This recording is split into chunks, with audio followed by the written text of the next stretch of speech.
தக்காளி என்ன விலை விக்குதுன்னு தெரியுமா உனக்கு? உனக்கு என்னக்கா? அந்த அண்ணன் வாங்கிட்டு வந்து கொடுத்துறாரு. விலைவாசி எதுவும் உனக்கு தெரியுது இல்ல? என்ற வீட்டுக்காரு 100 ரூபாய் கொடுத்துட்டு சந்தைக்கு போங்கறாரு. சந்தைக்கு போய் ஏத்த வாங்கிட்டு வர்றது நானே. தக்காளி விலையே 100 ரூபாய் விக்குது. அத சொன்னோம்னா அந்த மனுஷன் புரிஞ்சுக்கவே மாட்டேங்கிறாரு. ஏடி அது செயின கொண்டு வந்து பேங்க்ல வைக்கிறதுல ரொம்ப ஓவர்டி. ஏக்கா, 1 கிலோ பீன்ஸ் எவ்வளவு தெரியுமா? 300 ரூபாய். 1 கிலோ தக்காளி 150 ரூபாய்.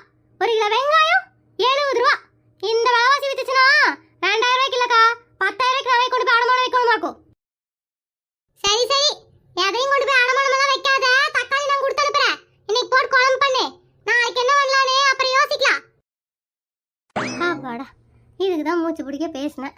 எப்படியோ குஸ்பக்கா தக்காளி கொடுத்துருச்சு. வாங்கி இன்னைக்கு குழம்பு வச்சிருவோம். நாளைக்கு அப்புறம் என்னன்னு யோசிப்போம். அப்படி சொல்றீங்களா? சரி, சஞ்சய் அனுப்பி விடுறேன். தக்காளி கொடுத்து அனுப்புங்க. குழம்பு வச்சு சாப்பிடணும் மாக்கு.